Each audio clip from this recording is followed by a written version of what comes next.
नमस्कार, मैं हूं आशीष चित्रांशी और आप देख रहे हैं the news launcher. Mid day मुद्दा विद अशोक वानखेड़े। महादेवपुरा ज्ञानेश कुमार के हलक में अटक गया है। वही महादेवपुरा बेंगलुरु सेंट्रल की एक विधानसभा जिसमें 1,02,250 फर्जी मतदाताओं का विस्फोटक खुलासा किया था राहुल गांधी ने। उस प्रेस कॉन्फ्रेंस से पूरे देश में वोट चोरी के नैरेटिव पर मुहर लग गई और अब उसी मुहर का नतीजा है कि बिहार की वोट अधिकार यात्रा में बिहार से जनसैलाब उमड़ा हुआ है। लेकिन अटकी क्यों क्यों है ये महादेवपुरा? महादेवपुरा के खुलासे पर सुप्रीम कोर्ट जांच करवाएगी, एसआईटी जांच होगी और जज की निगरानी में होगी। इस पर अभी क्वेश्चन मार्क है। लेकिन सुप्रीम कोर्ट में एक याचिका लगी है और उस याचिका में प्रथम दृष्टया जो होता है ना, किसी भी केस में प्रथम दृष्टया देखा जाता है कि उसमें कुछ प्राइमरी एविडेंस है कि प्राइमा फेसी कुछ है कि नहीं है। तब तो वो पर्याप्त एविडेंस के साथ एक पीआईएल लगाई गई है और उस पीआईएल में कुछ एक्स्ट्रा ऑर्डिनरी नहीं मांग की गई। सिंपल सी मांग है कि सुप्रीम कोर्ट की के जज की निगरानी में एक एसआईटी बना दी जाए और एसआईटी इस पूरे के पूरे आरोप के और महादेवपुरा के फर्जीवाड़े की जांच करे। सुप्रीम कोर्ट ने अगर आदेश दे दिया तो क्या होगा? ये सवाल क्यों मैं पूछ रहा हूं, क्या होगा? ये जांच ज्ञानेश कुमार करवा सकते थे, ये जांच चुनाव आयोग करवा सकता था। लेकिन जिस दिन प्रेस कॉन्फ्रेंस हुई, आज करीब करीब 20 दिन होने को है, अब तक चुनाव आयोग और ज्ञानेश कुमार सिर्फ थेथरई कर रहे, बेशर्मी के साथ एफिडेविट लाओ, ये लाओ, वो लाओ, जांच के लिए नहीं बोला। और यही एक सबसे, अगर मुझे निजी रूप से पूछा जाए तो सबसे प्रथम दृष्टया सबूत यही है कि इतने गंभीर आरोपों के बाद भी एक संवैधानिक निकाय, उसे तुरंत जांच करवाना चाहिए कि लोगों का उस पर भरोसा बना रहे। उसने जांच करवाने के लिए हामी नहीं भरी, कोई कदम नहीं उठाया। चर्चा में भावुक को लाइए, पूरी खबर आपको बताएंगे सीक्वेंस में कि क्या-क्या सबूत है। स्वागत है भाऊ आपका। मैं आपको पहले खबर दिखा देता हूं। ये खबर सिर्फ और सिर्फ एक जगह है, बाकी इस खबर को दफन कर दिया गया है। सिर्फ एक जगह खबर है। महादेवपुरा वोटर सूची में हेर-फेर के राहुल के आरोपों का केस सुप्रीम कोर्ट पहुंचा। अब क्या होगा? अब क्या होगा जरा आगे देखते हैं इस खबर में क्या है डिटेल में। खाली सुप्रीम कोर्ट पहुंचा से काम नहीं चलेगा आगे, क्योंकि पूरी इंफॉर्मेशन आप तक जानी चाहिए। कर्नाटक के महादेवपुरा की मतदाता सूची में कथित हेर-फेर के जिस मामले को राहुल गांधी जनता की अदालत में ले गए हैं, वो मामला अब सुप्रीम कोर्ट पहुंच गया है। इसको लेकर सुप्रीम कोर्ट में एक जनहित याचिका दायर की गई है। इसमें मतदाता सूची में हेर-फेर के आरोपों की विशेष जांच दल यानी एसआईटी के माध्यम से जांच की मांग की गई है। ये याचिका 2024 के लोकसभा चुनाव में कथित तौर पर बड़े पैमाने पर मतदाता सूची में हेर-फेर के राहुल गांधी के दावों के बाद दायर की गई है, जिसमें उन्होंने बीजेपी और चुनाव आयोग पर मिलीभगत का आरोप लगाया था। लाइव लॉ की रिपोर्ट, ये लाइव लॉ सुप्रीम कोर्ट पर सबसे ऑथेंटिक जहां पर रिपोर्ट्स होती हैं, लाइव लॉ की रिपोर्ट बताती है कि याचिका में इस जांच की निगरानी किसी पूर्व जज से कराने का अनुरोध किया गया है। क्या-क्या इसके भीतर बताया गया है याचिका में, जरा उसको लाइए, फटाफट लाइए। देखिए इस याचिका में कहा गया है कि ये 20 अगस्त को याचिका दायर की गई है। 21 अगस्त आज तारीख है। 20 अगस्त को ये दायर की गई है याचिका। इसमें मांग की गई है कि एसआईटी बनाई जाए और इसकी अध्यक्षता कोई पूर्व जज करे ताकि राहुल गांधी के गंभीर आरोपों की निष्पक्ष और स्वतंत्र जांच हो सके। याचिका में कहा गया है कि यदि ये आरोप सही है तो ये भारत के लोकतांत्रिक ढांचे और निर्वाचन प्रक्रिया की निष्पक्षता पर गंभीर सवाल उठाते हैं।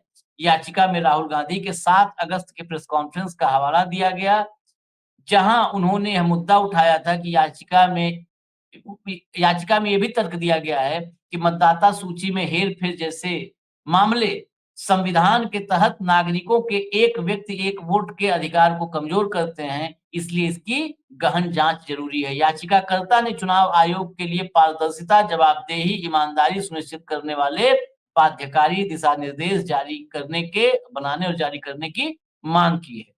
ये भी मांग है, ये वाली मांग भी गले में फंसेगी।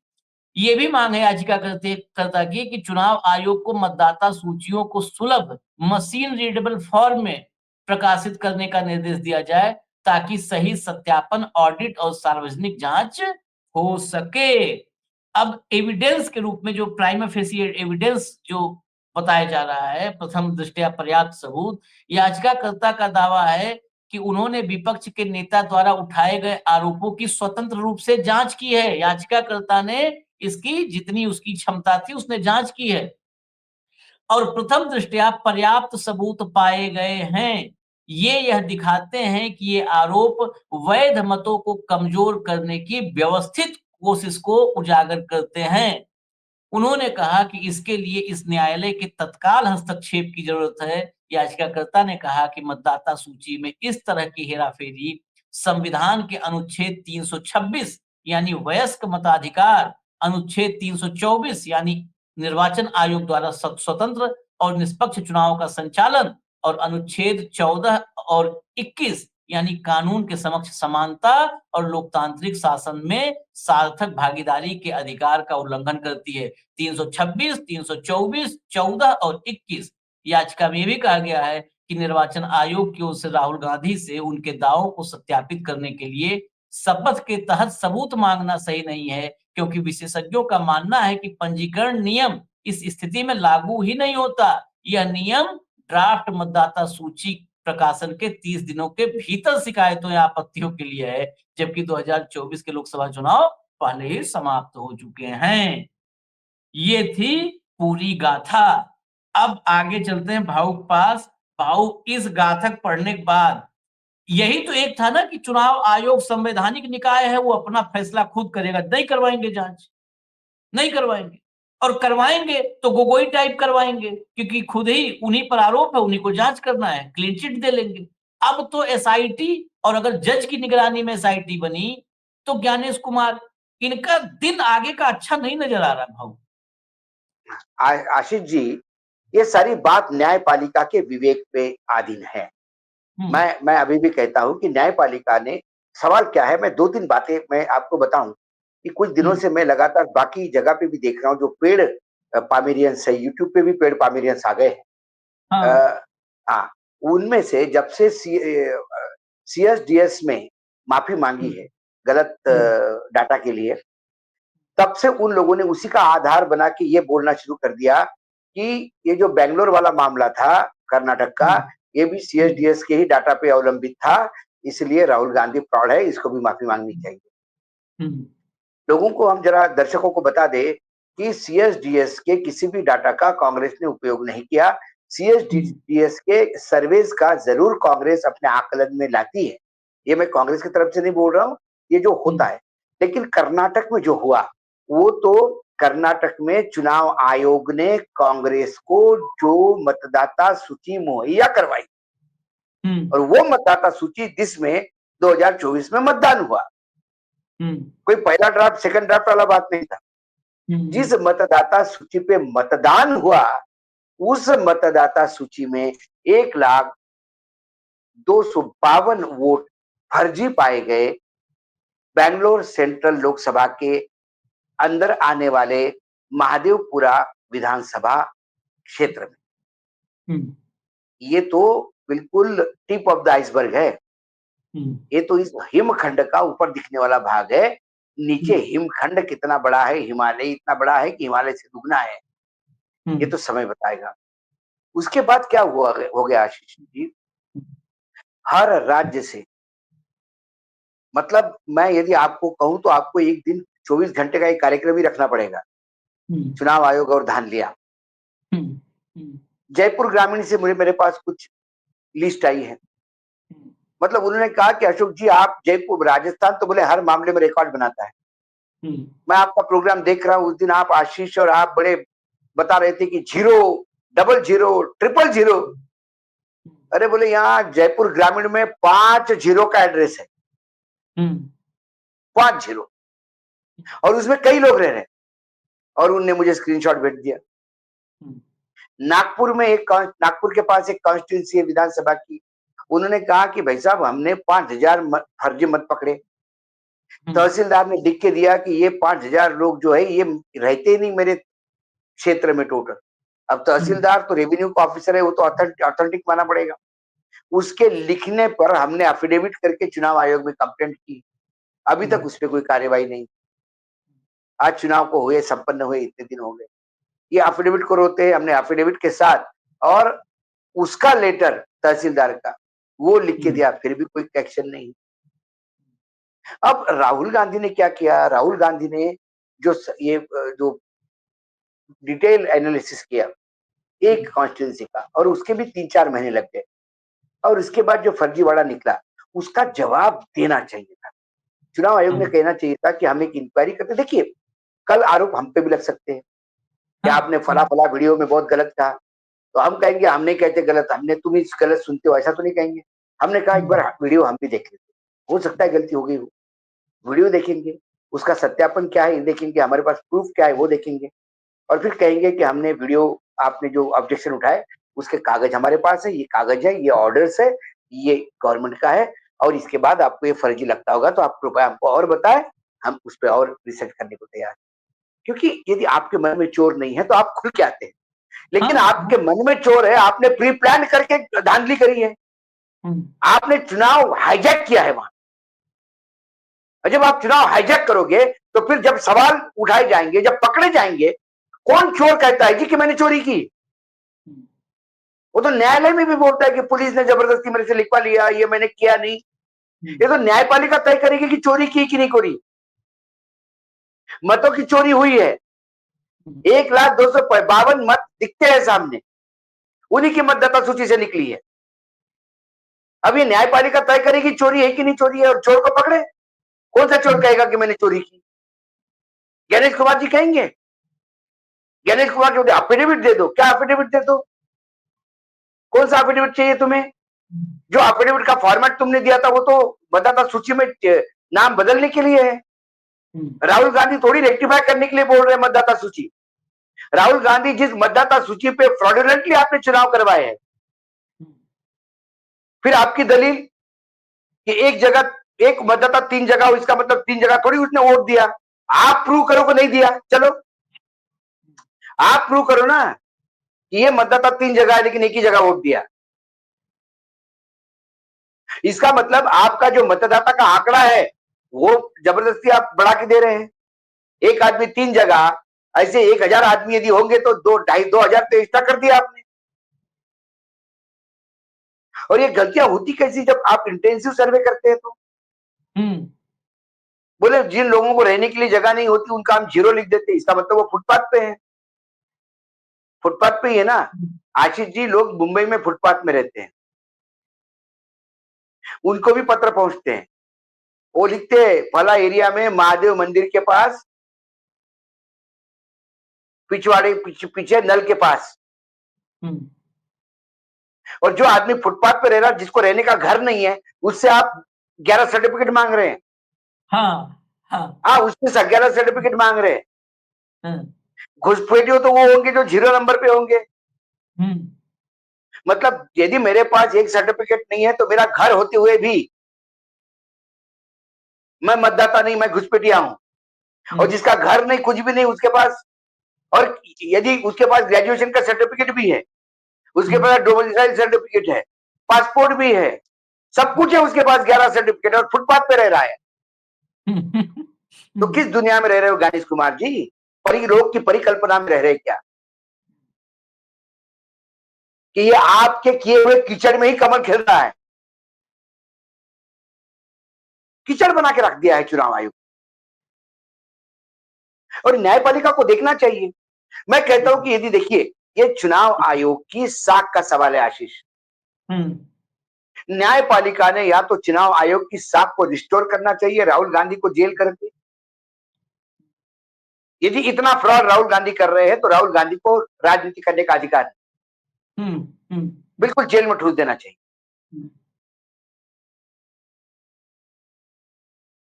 लेकिन पूरे राहुल गांधी ने जितने आरोप लगाए, 1,02,52 मत आप ओरिजिनल है ये सत्यापित करिए, ये फ्रॉड नहीं है ये बताइए। और एक मकान पे 80 लोग कैसे, ये बताइए, 10 बाय 10 के, क्या मजबूरी थी? बिहार में, हम तो बिहार की बात ही नहीं करते, हम तो सिर्फ महादेवपुरा की बात करेंगे। पूरे देश का मैं निकाल लूं तो गड्ढा ही गड्ढा है। और सीएसडीएस वाले तो बेचारे माफी मांगेंगे क्योंकि गवर्नमेंट के अंडर काम करते हो। अब तो मिनिस्ट्री ऑफ एचआरडी ने नोटिस भी इशू किए।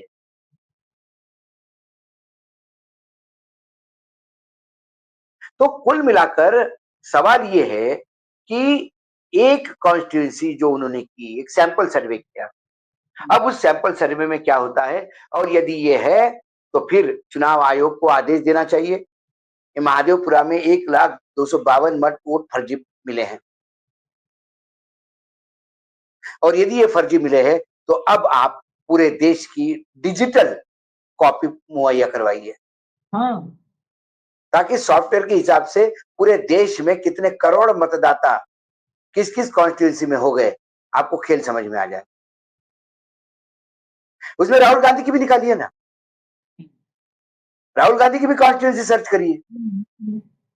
भाई सारी कॉन्स्टिट्यूंसी देश की सर्च होगी तो कि राहुल गांधी, प्रियंका गांधी, अभिषेक बनर्जी या अखिलेश यादव इनकी छोड़ी जाएगी, ऐसा थोड़ी कहा है।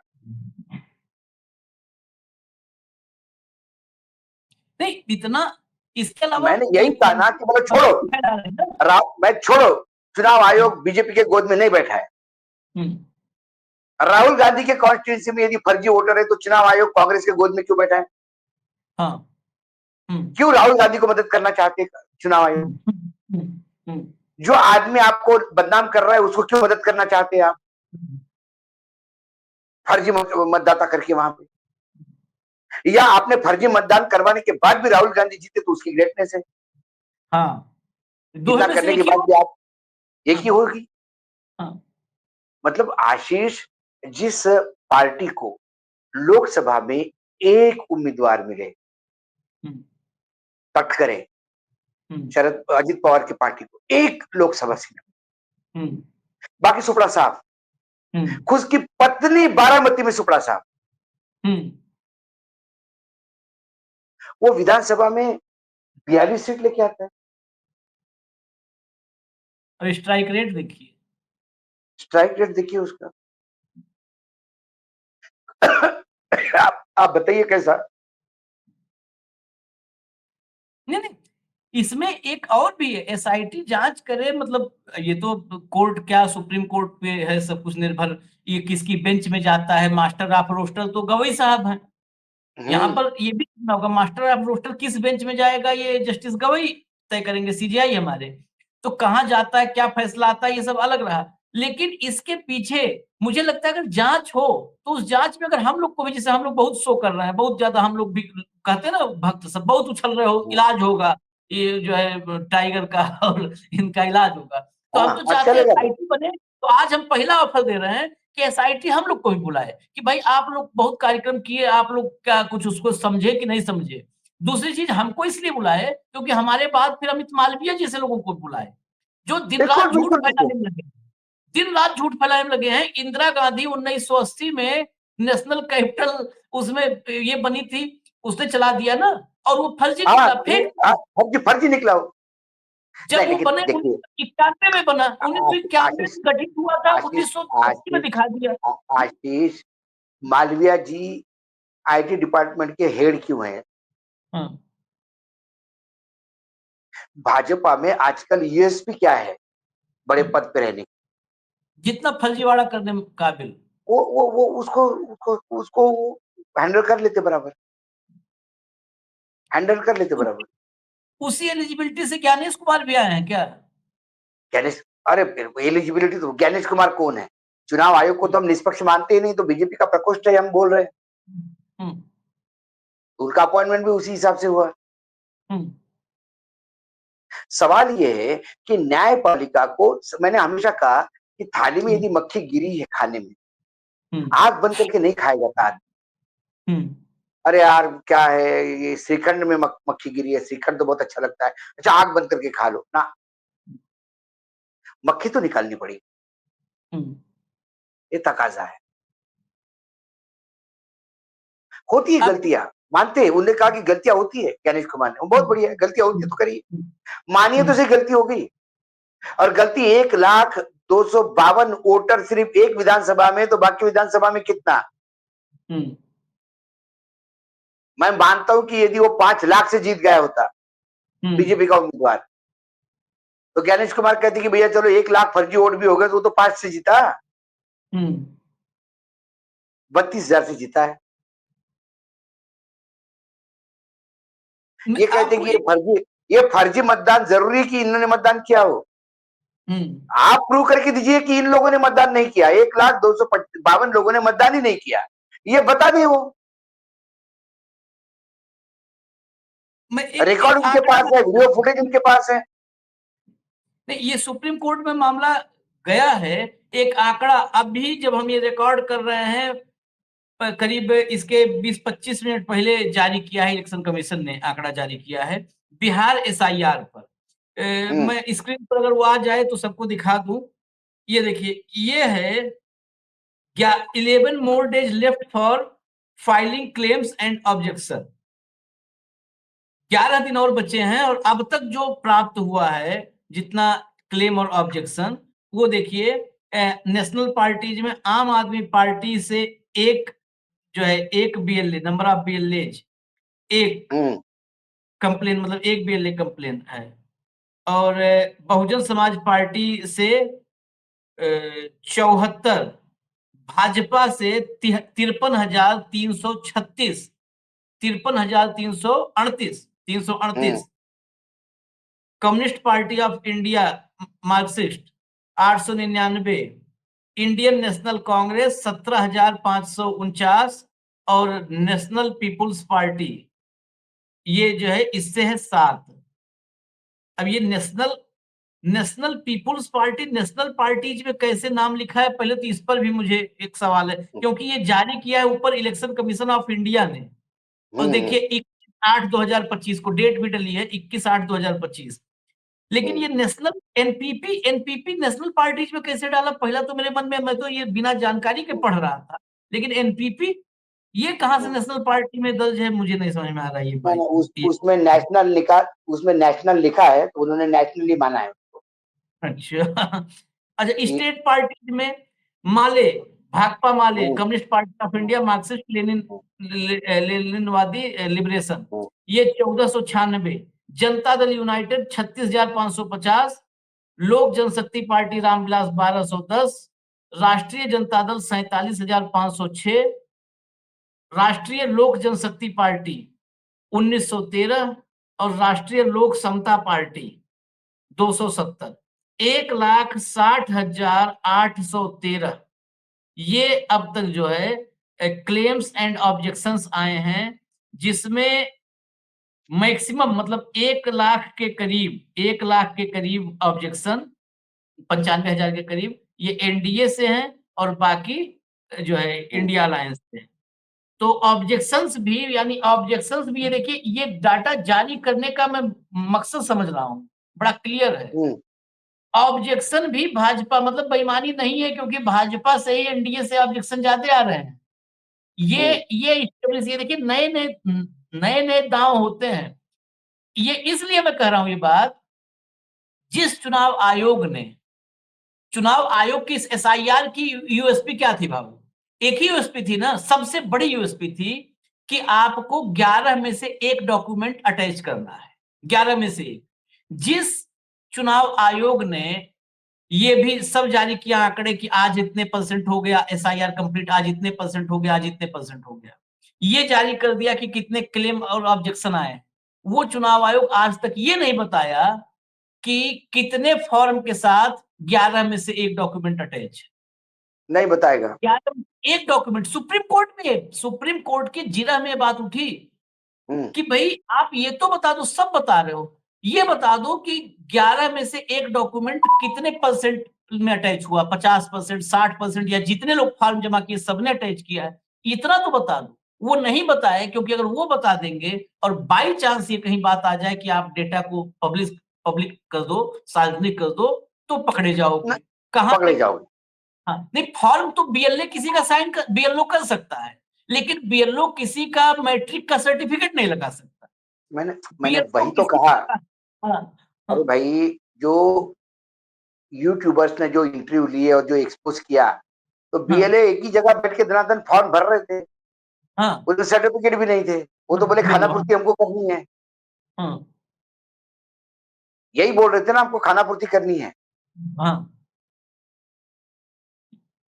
तो इंटेंसिव सर्वे था ना। इंटेंसिव सर्वे के बाद भी इतनी कंप्लेंट कैसे आती है? हम्म, हम्म, क्या गड़बड़ी है? अब ये जो कंप्लेंट्स है, ये रिलीज लिस्ट से है कि 65 लाख जो बाहर छोड़े गए उनमें से है? ये भी क्लियर नहीं। हम्म, 65 लाख जो लोग ड्रॉप किए गए, हम्म, उनमें से ये 1 लाख है। ये जो आप 1-1.5 लाख की बात बता रहे हैं, वो है हम्म, कि लिस्ट जो रिलीज की है पहला ड्राफ्ट, उसके ऑब्जेक्शन है। ये भी क्लियरिटी नहीं है। ये बहुत क्लियर होना जरूरी है। हम्म, हम्म, हम्म, समझे आप? यदि हम्म, आपने जो ड्रॉप किए उनमें से ही ये सारी कंप्लेंट्स होंगी, तो इसका हम्म, मतलब अभी तक आपने जो लिस्ट जारी की उसका कोई कंप्लेंट नहीं आया। हाँ, तो एक जगह पे यदि 250 लोग है, तो इसका भी कोई कंप्लेंट नहीं है। हाँ, ये भी क्लियर होना चाहिए, बिल्कुल। हाँ, दूसरी बात, राजनीतिक दल क्या करेंगे? जो लोग छूटे उनकी कंप्लेंट करेंगे ना। हम्म, राजनीतिक दल ये थोड़ी कहेंगे कि एक जगह पे 250 लोग कैसे। हम्म,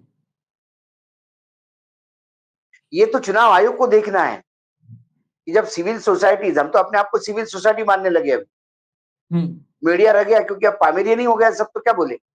हाँ, यदि कोई आपके सामने लाता है,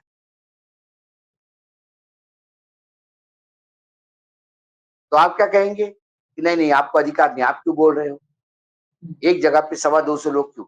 अब एक एजेंसी ने सर्वे करके बताया था कि एक यूपी के नजदीक जो कॉन्स्टिट्यूंसी है, वाल्मीकि नगर।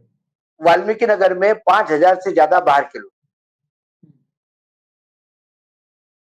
अब ये कंप्लेंट को कैसा देखेगा चुनाव आयोग? हम्म, जो बाहर के लोग आए उस पर कंप्लेंट कौन करेगा? इस कंप्लेंट का बेस क्या होगा? मैंने यूपी के लोगों को बिहार में रजिस्टर करवाया, ये तो चुनाव आयोग ने खेल किया। लेकिन कौन राजनीतिक दल इसको पकड़ेगा?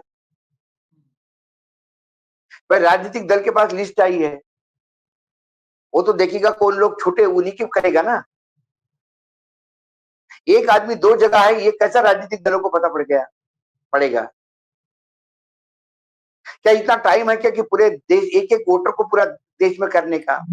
यही बात है कि टाइम नहीं है, और मशीन रीडेबल फॉर्मेट में आप देता मतदाता नहीं है। सूची नहीं देंगे। हाँ, यदि किसी ने, मैं तो बोल रहा हूँ कि भाई चुनाव आयोग को किसी ने भी कंप्लेंट करी, हम्म, किसी एजेंसी ने कंप्लेंट की कि ये भाई 5,000 मत है यूपी के इन 3 कॉन्स्टिट्यूंसी के, ये हम्म, महाराजगंज में है वहां, तो फिर आपको उस पे पर कुछ तो एक्शन लेनी होगी। हम्म, उसको नोटिस दे के डाटा मंगवाना होगा हम्म, और रेक्टिफाई करना होगा। यूपी का मतदाता यदि मेरे कॉन्स्टिट्यूंसी में आता है, तो मैं कैसे ध्यान रखूंगा उसको? हम्म, हम्म, मैं तो मेरे लोग कहाँ ड्रॉप हुए वो देखूंगा ना। हाँ, हाँ, एक आदमी का 2 जगह है, ये मैं कैसे देख सकता हूँ? हाँ, प्रॉब्लम ये है कि ये बोलते कि आप कंप्लेंट करो। कंप्लेंट क्या करेगा चुनाव आयोग? राजनीतिक दल कंप्लेंट क्या करेगा कि हम्म, हमारे लोग मतदाता सूची में क्यों नहीं है साहब? हम्म, जो मतदाता सूची में है उसका स्कैनिंग कैसा करेगा वो हम्म, कि रामलाल 3 जगह पे है? हम्म, इसका तो एनालिसिस करना पड़ेगा। हम्म, आप डिजिटल कॉपी दोगे तो 2 मिनट के अंदर पता। यार, चुनाव आयोग क्यों नहीं कहता कि भाई इतने डुप्लीकेट लोग कैसे है? आप अपनी तरफ देखो ना। हम्म, एक आदमी 3 जगह वोटर कैसा होता है आप देखो। 2 राज्यों में वोटर कैसे हो सकती है, ये देख लीजिए। 2 राज्यों के वोटर एक राज्य में आए, ये कौन सा राजनीतिक दल बताएगा आप? हम्म, सपोज मैं चुनाव लड़ रहा हूं और मैंने देखा कि एक रामलाल जी आ गए मेरे कॉन्स्टिट्यूंसी में, तो मैं क्या एक रामलाल जी के आदमी भेजू, कौन है ये रामलाल देखने? ये रामलाल यूपी में, ये कैसा मुझे सपना पड़ेगा? जब तक यूपी की भी लिस्ट मेरे पास नहीं हो तब तक कैसे पता पड़ेगा? मतलब पूरा का पूरा एक इंफ्रा होना चाहिए कि यही चेक करे, ये पार्टियां सब इंफ्रा और ये चुनाव आयोग को ही चेक करना है। चुनाव आयोग अपने लिस्ट में पूरे देश में एक जगह ही मतदाता होना चाहिए, एक मतदाता 3 जगह कैसा हो सकता है?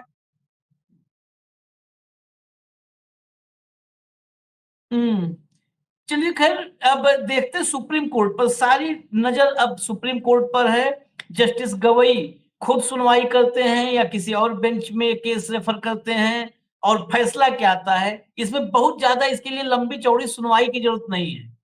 एसआईटी जांच करेगी नहीं करेगी, इस पर बहुत सारे तथ्य जो प्रथम मुझे दृष्टया लगता है प्रमाणित जो हैं जो सबूत हैं। जो जितना मुझे नॉलेज है, मैं मुझे तो यही ये होना चाहिए कि ये जो रीट पिटीशन फाइल हुई है, इसको चुनाव आयोग को नोटिस देना चाहिए कि इन सवालों के जवाब आपके पास है क्या?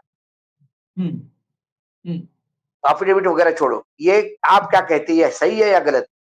हाँ, चुनाव आयोग कहेंगे कि ये दावे गलत है, तो रीट पिटीशन वाले को कॉज लगानी चाहिए कि भैया तुम 1.5 लाख रुपए जमा करो, सुप्रीम कोर्ट का टाइम वेस्ट किया। तो वो बताएगा मेरे पास प्रूफ क्या है। जब वो बताएगा मेरे पास प्रूफ क्या है, तो फिर उसके लिए एसआईटी नियुक्त होनी चाहिए। एसआईटी जांच करेगी महादेवपुरा बहुत की। कैमरे पर प्रूफ है, जिस घर में 80 मतदाता थे कैमरे मैंने पे क्या प्रूफ है। कहा कि ये सारा काम एसआईटी करेगी, और एसआईटी को पूरे पूरे इसमें जाना नहीं है। जो 1,02,52 मतदाता है उसी को देखना है। एसआईटी 6 महीने का टाइम लेगी। अब ये एसआईटी 6 पूरा महीने का मामला, टाइम ले, अरे एसआईटी 6 महीने का टाइम ले, फिजिकली जाके देखे, लेकिन कहीं तो एक बार पता पड़ना चाहिए कि ये फ्रॉड है। अरे किसी को भी सिंदूर लगा दिया, आपने बोला कि हनुमान जी बोलो, हनुमान जी बोलो,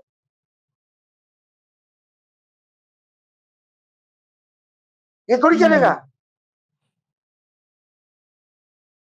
अब गवई जी के हवाले है, गवई जी के हवाले वतन साथियों, हमको इजाजत बस दीजिए, हम फिर आते हैं, क्योंकि कई खबरें हैं, बड़ी खबरें हैं। वोट अधिकार यात्रा से जुड़ी बड़ी खबर आ रही है, उसमें उसका जो अभी जो स्वरूप है, इसमें कुछ और बड़े नेता जुड़ सकते हैं, वो भी अपडेट हम आप तक लेके आ रहे हैं। तो बस अभी इजाजत दीजिए मिड डे मुद्दा में हमें, बाकी वीडियोज हम आपके साथ अपडेट के साथ लेते आएंगे।